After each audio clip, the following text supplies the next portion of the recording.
Exclusive news అమరావతిలో AP cabinet అత్యవసర సమావేశం జరుగుతుంది. పోలవరం పైనే ప్రధానంగా చర్చిస్తున్నారు.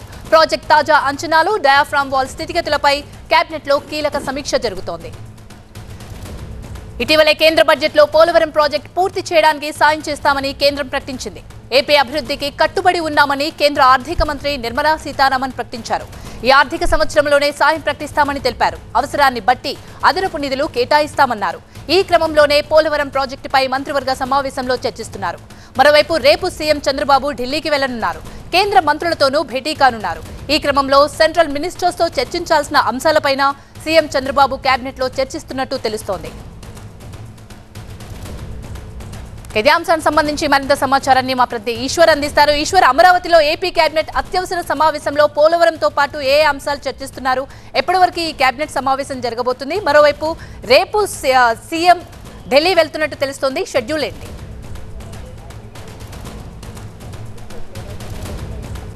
ఇప్పటి వరకు గంట క్రితం ప్రారంభమైన కేబినెట్ ఇంకా కొనసాగుతుంది. ప్రస్తుతం ప్రధానంగా ఈ నెలలో మూడోసారి కేబినెట్ జరుగుతుంది. నెల రోజుల వ్యవధిలో చాలా అందరి ఫోకస్ దీని మీద ఉంది. ఒక నెల రోజుల లోపల మూడవ కేబినెట్ జరగాల్సిన అవసరం ఏముంది అన్నట్టుగా పెద్ద ఎత్తున డిస్కషన్ జరుగుతుంది. దీని నేపథ్యంలో కేబినెట్ అజెండాను చూస్తే కేవలం పోలవరం సెంట్రిక్గానే ప్రస్తుతం కేబినెట్లో డిస్కషన్ జరుగుతున్నట్టుగా తెలుస్తుంది. పోలవరం ప్రాజెక్టుకు సంబంధించిన అంచనాలను సవరించారు. భారీగా ప్రాజెక్టు ఆలస్యం అవడంతో కాస్ట్ ఎస్కలేషన్ అయింది. పెద్ద ఎత్తున ప్రాజెక్టుకు సంబంధించిన ఖర్చు పెరిగే అవకాశం ఉంటుంది. వాటితో పాటు ప్రాజెక్టుకు సంబంధించిన డయాఫ్రామ్ వాల్ నిర్మాణం కావచ్చు, మిగతా వాటికి సంబంధించి ప్రభుత్వాలు మారాయి కాబట్టి తాజాగా కేంద్రంలోనూ రాష్ట్రంలోనూ ఎన్డీఏ ప్రభుత్వం వచ్చింది కాబట్టి తాజాగా కేబినెట్ ఆమోదం తీసుకుంటే కేబినెట్ తీర్మానం చేసి పంపిస్తే మళ్ళీ మరొకసారి ఎస్కలేట్ అయిన కాస్ట్ను కావచ్చు, లేకపోతే మిగతా మారిన ప్రతిపాదనల్ని సవరించే అవకాశం ఉంటుంది. అట్లాంటి వాటిని ఆమోదించడానికి కొత్తగా ప్రతిపాదనలు అవసరం. దానికి కేబినెట్ నుంచి రికమెండేషన్స్ కావాలన్నట్టుగా కేంద్రం నుంచి వచ్చిన సూచనల మేరకే ఈరోజు రాష్ట్ర కేబినెట్ సమావేశమైనట్టుగా స్పష్టంగా తెలుస్తోంది. ఇటీవల కేబినెట్లో కూడా కేంద్ర బడ్జెట్లో కూడా పోలవరంకి సంబంధించి కేవలం మెన్షన్ చేశారు. పోలవరంకి అవసరమైన నిధులను ఇస్తామని మాత్రమే చెప్పారు. కానీ అక్కడ ఎంత నిధులు అవసరం అవుతాయి? ఒకవైపు కాస్ట్ ఎస్కలేట్ అయింది, మరొకవైపు R&Rకి సంబంధించి ఇంకా క్లారిటీ లేదు. రీహాబిలిటేషన్ అండ్ రీసెటిల్మెంట్కి సంబంధించిన అంశాలు చాలా పెండింగ్లో ఉన్నాయి. వాటికి కేంద్రం ఇస్తుందా, లేకపోతే గతంలో అయితే రాష్ట్రమే దాన్ని చూడాలంటూ ఇంకా దానికి సంబంధించిన సందిగ్ధత కొనసాగుతుంది. సో ఈ నేపథ్యంలో వాటన్నిటికీ క్లారిటీ రావాలంటే తాజాగా కేబినెట్ తీర్మానం చేసి కేంద్రానికి పంపిస్తే దాని మీద కేబినెట్ మరొకసారి కేంద్రం దాని మీద నిర్ణయం తీసుకునే అవకాశం ఉంటుంది. వీటికి తోడు పోలవరంతో పాటు చాలా కీలకమైన అమరావతి క్యాపిటల్ కూడా కొంత మేరకు కొంత ఆర్థిక సహాయం మనం ప్రకటించింది కేంద్రం.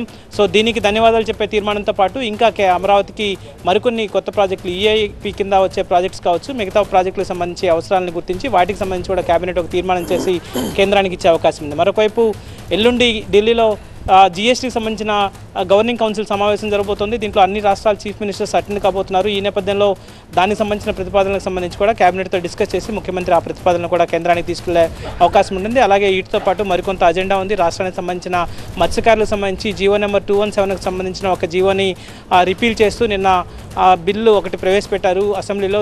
మత్స్యకారులకి స్థానికంగా ఉన్న చెరువులు కావచ్చు, అట్లాంటి వాటర్ ట్యాంక్స్ని లోకల్గా ఇంతకుముందు టెండర్లు లేకుండా లోకల్ మత్స్యకారులకి ఇచ్చేవాళ్ళు. కానీ గత ప్రభుత్వం వాటిని ఆన్లైన్ టెండర్లో నిర్వహించే ప్రయత్నం చేసింది. సో వాటిని అట్లా కాకుండా తిరిగి మళ్ళీ వాళ్ళకే ఇచ్చేటట్టుగా ఒక ప్రయత్నం చేస్తోంది. దానికి సంబంధించిన డిస్కషన్ అవుతుంది. సో ప్రధానంగా పోలవరం, ఆ తర్వాత అమరావతి, మిగతా అంశాలన్నింటినీ జీఎస్టీ గవర్నింగ్ కౌన్సిల్తో పాటు మిగతా అంశాలని అజెండాగా తీసుకుని కేబినెట్ సుదీర్ఘంగా దాన్ని చర్చిస్తోంది. మరొక గంటపాటి సమావేశం కొనసాగే అవకాశం. Right, thank you Eshwar.